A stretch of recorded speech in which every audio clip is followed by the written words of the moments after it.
Yo, what's going on? This is Adrian Marcel, your R&Bay liaison, also known as Mr. Bippy Le Pew to a few. And you know, if I ain't got nothing else, you know I got soul. Hello.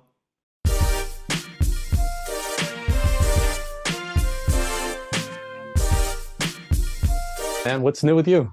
Oh man, a lot, A man. lot, I know. We're going to talk about it. Good You to know, it's crazy. I've been thinking we've been doing these interviews for like 10 years now. I remember when I first interviewed you when 7 days a week came out. be. 10 years, man. It's crazy. Yeah, man, I was just telling management, that I was excited to, get on with you because, we've been rocking for so long, man. You guys have been so supportive throughout this entire, process of my career, from beginning to end, man. And, for me, that's one of the most important pieces to all of this is the people that support you, that showcase that they really believe in what you do and who you are, So man, I can't tell you how much I appreciate you enough, Tom, for real. Absolutely, man. And you know what's cool is like I'm a fan of your music. You know, it's like there's a lot of artists I've interviewed over the years, and it's like they've gone in different directions. It's not the same. Yeah. And it's like, I don't really want to do the interview. I don't do many interviews anymore, but it's like I still enjoy your music and I'm happy to say that. So I'm happy to be here and talk to you about the new music. Come on, come on. I love to hear that, man. Yeah. Yeah. So introduce us to this new era you're in, R&Bay. You Yes. know, for us out here in the East Coast, we don't might not know the Bay culture as much. So, introduce us to what you're doing with that. Man, the R&Bay culture, is it stems from just my upbringing, here in the Bay Area, born and raised in East Oakland. But at the same time, living pretty much all over the Bay, man. It's a it's a sound that we've had for years. If you go back to the hyphy movement, with like the Keek the Sneaks and the Mr. Fabs, you know what I mean? And even past that where, the E40s and Too Shorts, and Yuck Mouths and I mean, I mean all of them, man, Drew Down and everything. I mean, we always had this sound that represented the Bay Area, man. And for me coming up as a kid, you know, this was the only place in the world where DJs were mixing Keek the Sneak and E40 and Too Short with Justin Timberlake and Mario and Usher. You know what I mean? And the whole time, whether it's a slow song, a love song, a rap song, whatever, you know what I'm saying, we still going Yeah. stupid. You know what I mean? And that feeling is what R&Bay is to me. R&Bay is just a more elevated hyphy. You know, the beats are slapping. You know what I mean? It's something that you can bounce to. There's a groove to it like that. And then what really makes it R&B is that the lyrics, the lingo that we speak, we're putting our lingo in these records. Yeah. When we're from the Bay, we talk different. We love different. Yeah. We vibe different. We move different. So really putting a hard focus on putting that in the music so that people understand it. You know what I mean? This has been a place where for so long, people have come here, fell in love with our lingo. I mean, you talk about E40, man. You remember the verses with 40 and short. I mean, it was one of the most, Yeah. viewed verses, and exciting ones because it was almost like you were getting a live encyclopedia or dictionary, to our lingos. You know what I mean? How we speak and how we flip things, and we wanted to give our spin in the R&B realm to that, and it's just it's really just the way that we R&B out here, R&B out here, in the Bay Area, Right. man. And it's dope that this is something that's been around for a while. You had Jay Valentine who was singing "Go Dumb Dog, I'm Hyphy."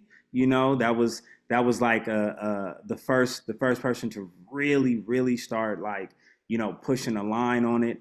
And then you had like I just want to be right here. You know what I mean? You had the Jerks, you had the RODs, but I can't stand you. It was all of these pieces of it that were out and coming out, especially in me growing up. And me and my partner Sonny B, man, we came together and really just said that we're gonna put a hard focus on it, man. And we're gonna take a couple years to get in this studio and to really formulate this, like cultivate it to where it's not just a song or two, but this is almost 250 plus records in the vault right now, man, and Wow.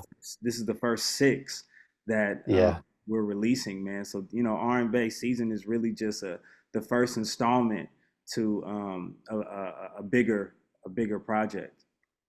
Right. So R&Bay season, new project out Friday. Like you mentioned, 6 tracks. How did you narrow it down from that 250, to these six? Well, man, it was. I mean, obviously, you can imagine how difficult it is, man, when you love all the records, man. The process that me and Sunny B, when we're in the studio creating it, man, it's like we love every record. You know what I mean? We're not leaving the studio until we love it more than we love the last one. So, it was definitely a extremely difficult process with it. But I think our take on it was more about, creating a sampler. You know what I mean? It's like Hmm. going into Costco. When you go into Costco, Yeah. man, it's a lot in there to digest Yeah. when you first walk in, man. So every corner you go to, they have something for you to try and to try out and test out, man. So that's really what this was. A lot of these records that are on this project, particularly, were some of the first records. The record with DJ Drama, Pulling Up, that was the first record we recorded together. Mm. Shout out to Kev Choice, who brought the record, the production to me. That was really when I was getting back in my groove, man. In 2020, obviously, we coming into COVID and Yeah. being on lockdown. I really had to take a step back and decide, did I still love this? Did I still love music? Creating music like I did before, man. The labels and you know um, the previous career of mine. It Yeah. weighed on me. It really weighed on me. So I think COVID really gave me a chance to get refocused and re-geared, man, and recalibrate things, meet Sunny B, and to find a new way of creating. So, Right. when I started to create these records, Pulling Up was the first one that really opened my eyes to this new Adrian. That was like, Mm. how can I come back from the GMFUs, the 98s, the 7 days a week? How do you come back and revamp and refresh yourself, reinvent yourself? And for me, it was a very simple thing. It was stop thinking about going so deep in it, and actually, like, really just showcasing to people who I actually am. Going Right. back into where I'm from. Again, that's why it's R&Bay, because it's me. Going back into the soil, man. Taking that time off really allowed me to get back to me and get back to the home base. So, Right. records like Pulling Up, Loving Me was like the third record we did, and it was really just conversations about, like, how we wanted to represent, like, what was going to be the face of this sound first. We have a lot of dope records, man, and dope records that Hmm. I think that are amazing, but also in that you have to think about revamping yourself. People got to refine you again. They gotta Yeah. they gotta hear you. So I don't want to throw out certain records and they get Yeah. missed and they get skipped. You know what I mean? So it was really scientifical scientific how we decided to put these records together, man. And it took a lot of time. So that's why Right. we started this in 2020. We're in 2024 now, man. We've been planning this for 3 years, and we've been planning the next 10 years out, for Awesome. in this time. So it's really dope, man. And I know that people are gonna get it and give them a chance to digest the sound first, and as we keep going, it's gonna keep growing. It's gonna keep evolving on you. You know what I mean? It's gonna keep feeling brand new. And we just wanted to make sure that we did it delicately, man, and we did it the right way, because when you talk about planning out 10 years, man, you really got to be strategic. You really got to think Yeah. about you know the time, like how times change, and what where you want to start, where you want to finish. Right. What I enjoyed about it was that, I listened to you talk about revamping and kind of refreshing your sound, but what I also got from it was you're progressing your sound, but at the same time, you're pulling elements from from the Adrian Marcel of past. So like you have a song like "So Good" with Jane Yeah, Hancock, one of your yeah, original collaborators. That reminds you of that sound I know you for. yeah, Like "Loving Me" has yeah, that feel. yeah, It doesn't feel like it's dated from years ago, but it has the same feel. I know Adrian yeah, Marcel for a yeah, song like yeah. "Walk," same thing. So how was it that you managed to keep that? Because a lot of artists kind of, I feel like, lose their way a bit and they kind of just go in a whole different direction. But you managed to revamp your sound, progress it, but also keep the elements that you're known for. Man, I think it's really an attest to, even throughout my entire career, though I may not have showcased, myself completely, which is a blessing at the end of the day because it gives you room to grow. It gives people, a chance to learn more about you. But it's really a blessing because, I've always given myself. It's always been me behind the music. Again with Jane Hancock being on everything, before this, from the 98th all the way back to 7 days a week, man, that's my dog. So, you know, um, Mhm.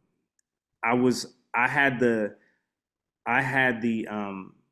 ability to be a part of the process. A lot of artists, I feel, especially when they're first coming up, they're first getting into it. Labels have a have a funny way of pulling you from who you are to kind of like construct you into what they want you to be, and what they feel works for you. And you know, as far as like the way the industry goes, it can work. You know what I mean? But Mhm. you sacrifice yourself in that. You sacrifice who you are as a person, who you are as an individual artist sometimes to fit into the trends.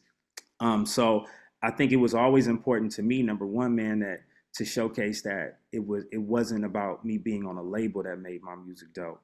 It wasn't about Yeah. me being, having, the all the hit makers involved that made me dope. You know what I mean? That it really stemmed from again this, coming up in the Bay Area, man, you had to really know how to get down. You had to really be about your biz and your, Yeah. really have really have some talent, man, because me and Jane were coming up going against, we were the youngins in there. We were sneaking in the clubs, and the only Yeah. reason we were able to stay in there was like they would tell us, man, if you don't kill it up there, we kicking you out tonight. Like, you know what I mean? Wow. So, you know what I mean? So you really had to be dope, man. And, through this process, even with meeting Sunny B and us connecting, it was never about changing.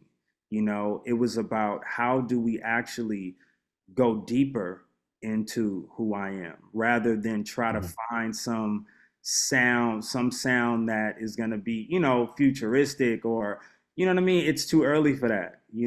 I've always Yeah. been big Yeah. on, I mean, I'm still a fan. I'm still a fan of music. I'm still a fan of Yeah. artists. So, I agree. There's times where I see the change and I'm like, I don't think we were ready for this. I don't think it was time. I Yeah. don't think it was time to go there yet, and I always, again, I'm Yeah. thinking about, instead of thinking about what I feel the audience wants from me, I got more into what it is that I want from me. I had to I be love my that. own fan. I had to become my own fan again, man. And during that process with the labels, you lose that sometimes because Yeah. a lot of doubt sinks in.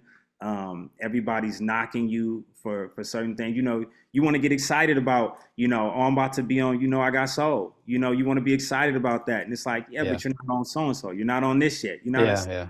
No, you gotta really love yourself and appreciate all the wins that you can get. And being independent now, man, it's like, especially with this team that I have now, it's we celebrate the wins, and I think that's the big part about why the music is able to still have that familiarity of Adrian Marcel's, because everybody that's on my team right now, bruh, like they're also a fan of mine as well. You know what I mean? And I'm a Yeah. fan of them.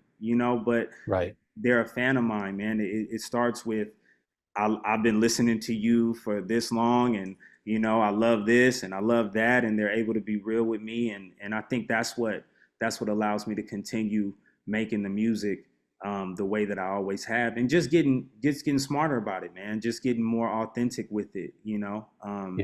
Yeah, hearing you speak makes me think about how like the generation of R&B you came out in like those early 2010s to mid 2010s. It was like to me, it was like this great generation of artists that were coming out.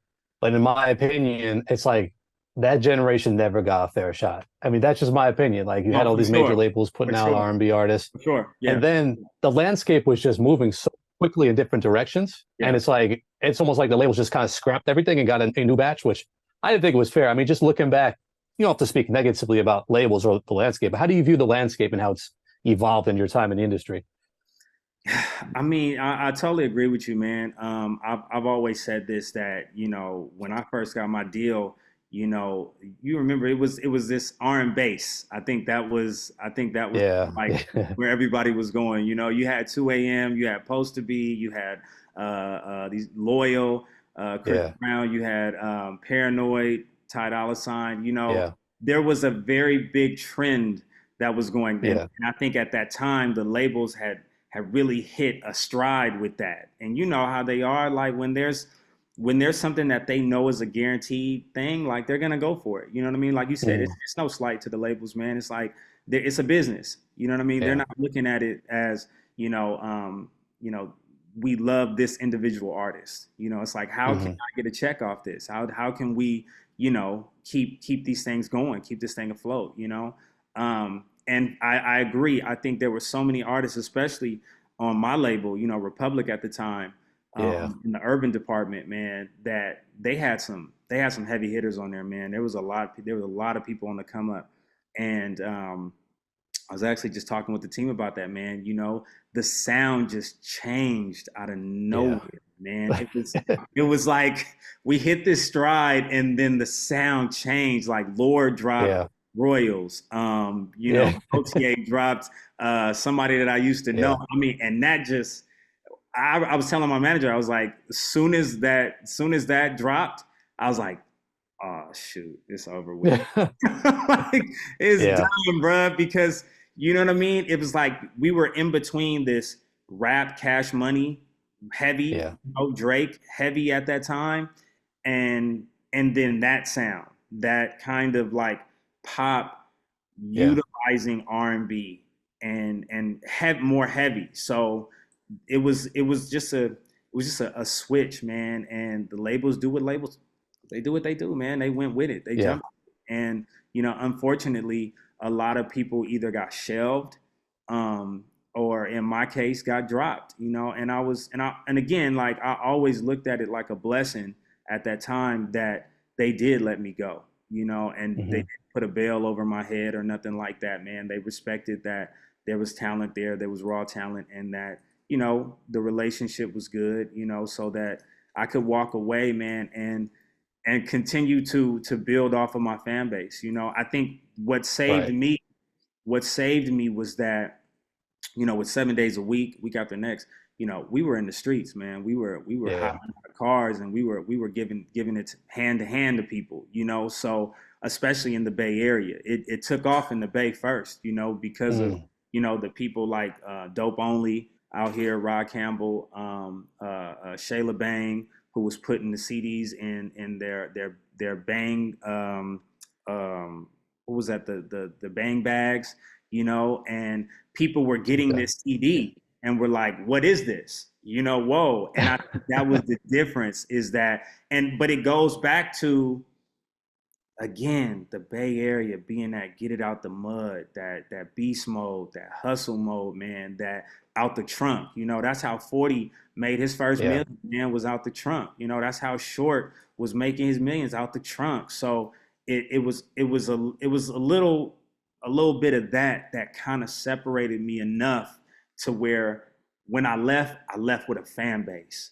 I left with Right. a little more support, and I look at some artists that didn't get that opportunity because they put it all into the label, and I think it's just a lesson Right. for us as artists to know that, again, there's nothing wrong with labels, man. It's all about how you utilize it, you know what I mean, and how you and your perspective of it. If you think that you're Yeah. going to go into a label and give them all the control and that they're going to take care of you, then you're only going to be as good as their next artist allows you to be. You know what I mean? Hmm.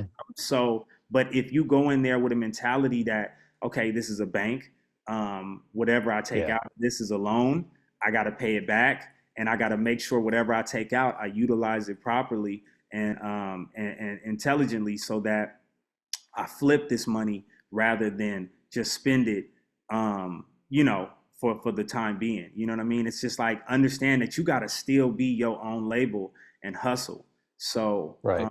yeah, I mean, it sucks that that's really what the case was, man. But you know, it's a cycle, man. It happens time and time again.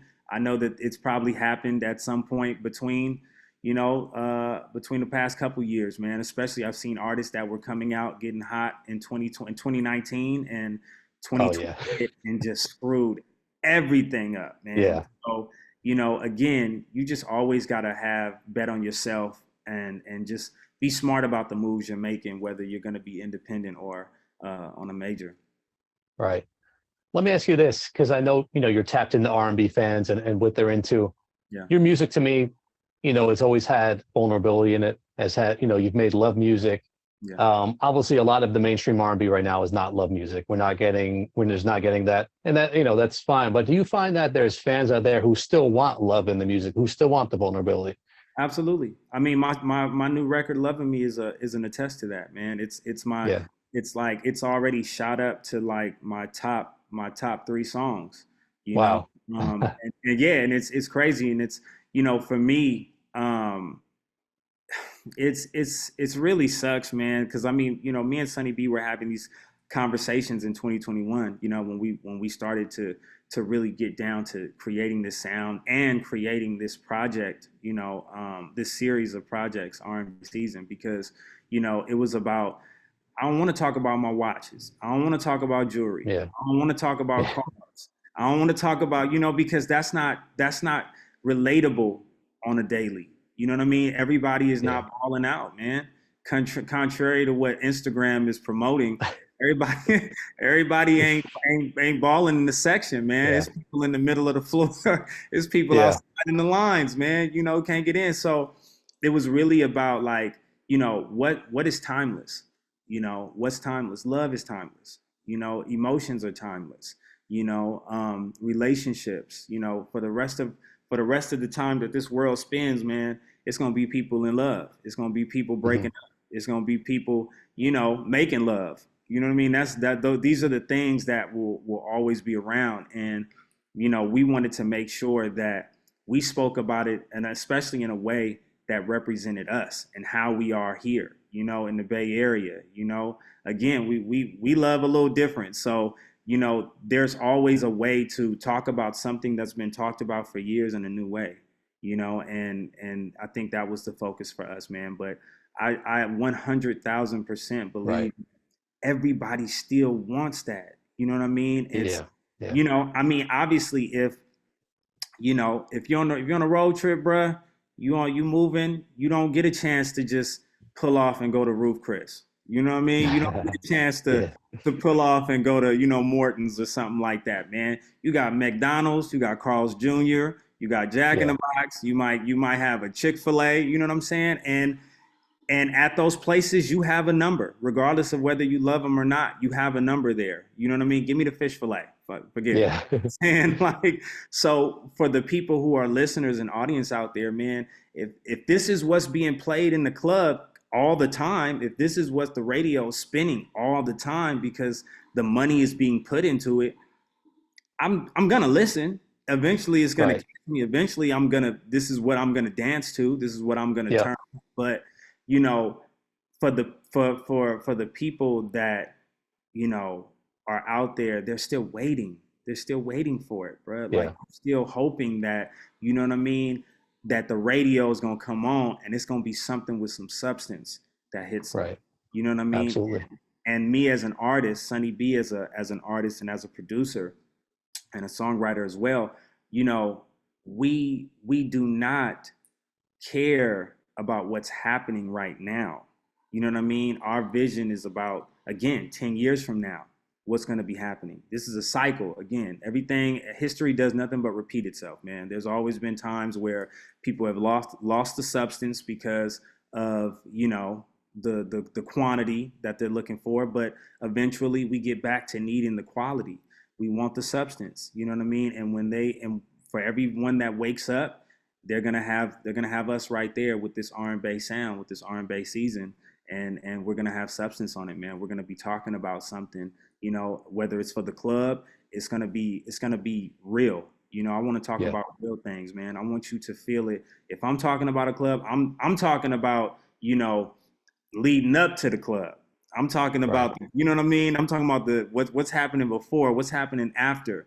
You know what I mean? It's not about, again, the cars, the jewelry, the material Yeah. thing, man. It's about, what do you feel? You know what I mean? People still club today because the feeling that they get when they going out. I'm getting dressed. I'm Mm. getting fly. Yeah. You know what I'm saying? I'm calling my guys, or you're calling your girls, man. You know what I mean? You got records like AOB, Yeah. that's on the project, and again, that was coming from us writing a song before we ended up going to Mike Tyson's house, for a Wow. party. It was Yeah. like we got invited to this party in Vegas at Mike Tyson's house, and we were like, man, let's make a song about how we Yeah. feel right now. Like, what's I going love to that. happen at this party tonight? You Yeah. know what I mean? Like, and that's where the song comes from. Again, but these are real feelings. These are real Yeah. experiences, and it, we just want to make sure that regardless of whatever anybody else is doing, that we're putting the work in and we're putting the substance into the music, man. No, I love that approach, man. Much respect on that. Yeah. One more question before we get out of here. Because I could still remember seeing a young Adrian Marcel perform, maybe it was the first time you were in New York City, Yeah. like a decade ago, like you were talking. Yeah. Yeah. Reflect back on your journey. I mean, it's great to talk to you and you're still here, still making great music, but how do you view your own journey looking back on how far you've come? How do you view yourself? Man, I'm extremely blessed, man. I've had a player career, in my opinion, to see the things that I've seen, to have done the things that I've done thus far, and still have so much to do. I think I'm in the best place that I possibly can be, right in the middle, of everything. Able to, recalling that first New York show, coming out and them saying, "Giving up for Adrian Marcel," and the first thing I hear, "Boo! Who is this? I want to hear Kelly Rowland." You know what I mean? And Yeah. at that moment, I remember, all my nerves going away, because it was like, well, that's the worst that could happen right now. I just got booed, and I ain't even came out. So, Yeah. it's only up from here. Walking, first coming out, and oh, he looks like Chris Brown, or he looks like this, looks like that, to, are you Chris Brown type thing, to now it's like, to now I don't ever get that. Now it's like, are you Adrian Marcel? You know what I mean? Like, Yeah. Yeah. those are the moments that showcase that you've put the work in, man. Um, and today, hitting the stages and people singing the words, people loving these songs. Like, again, of course they got the 2 a.m.s, but the 7 days a week records, man, the My Lives and things like that.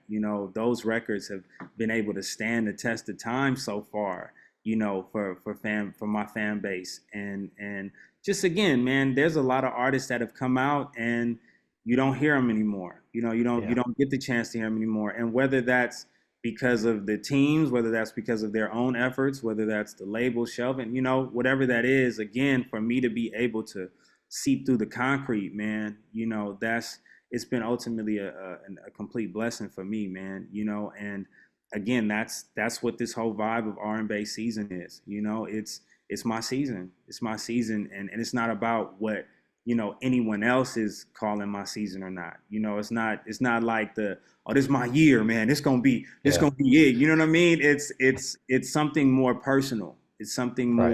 more from the inside. That I'm in my season now where I believe in me. I believe in the team I'm with. They believe in me.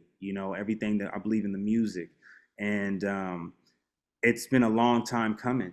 To go from 7 days a week, week after next, Reloaded, GMFU, 50 Shades of Adrian, 98th, and here now, R&Bay season, man. I look at the growth, of who I am and where I'm at now, and again, right in the middle of so much potential I still know that I have, and things that I'm capable of, at the same time, so much that I've done that I have to sometimes sit back and actually appreciate it and not knock it, not look at it like, oh, well, I ain't done this yet. But it's like, yeah, but there's a lot Yeah. of artists that haven't done this much. There are a lot of artists that aren't here, that didn't survive the tsunamis, man. Yeah. And the valleys, getting through the valleys, man. So, I appreciate it all. I appreciate everybody that's still rocking with me. Um, all the fans, all the supporters, the people like yourself, Tom, and the blogs like I got sold that are constantly showcasing the new music, man. Constantly giving it a shot. I think it's I've had a player career, man, and I got so much more to come. R&Bay season. This Friday, July 12th. It's going to be, how I look at it is it's not dropping Friday, it begins Friday. You know, Yeah. this is 3 years in the making, and we're finally here, man. And there's a lot to go. Like we said, 250 plus records, man. But this first Costco six, this is the Yeah. this is the Costco six piece. You know what I mean? 6 piece chicken nugget for y'all, man. To start with, man. So yeah, I'm excited for it. I'm in love with the project. I think that for the fans that have been with me for a long time, man, they're gonna love it. They're gonna appreciate it. For fans that are just coming on board, it'll be something fresh. It'll be something new. So it may take them a little time to really understand it, but it might not. It might hit them immediately. You know what I mean? It might hit the palate, perfectly. So Yeah. I'm excited to see it. We're gonna keep going. We're gonna keep pushing. And yeah, man, I'm juiced. Awesome, man. So happy to, for your continued success. Happy to be here to continue Yeah, doing these interviews with you. yeah, Looking forward to the next decade of these interviews as you continue to give us all these tracks, man. But like appreciate I it. said, much respect, man. I'm a fan of your music. Thank you for continuing to give us good music. And, we're going to be here to support you always. Come on, man. I appreciate y'all, man. Till the next one. It'll get ready. We're gonna have a lot of these, Tom. So you know, Yeah. we got a lot more to go, man. I need It's one all good, man. every series. I got you, man. I got you.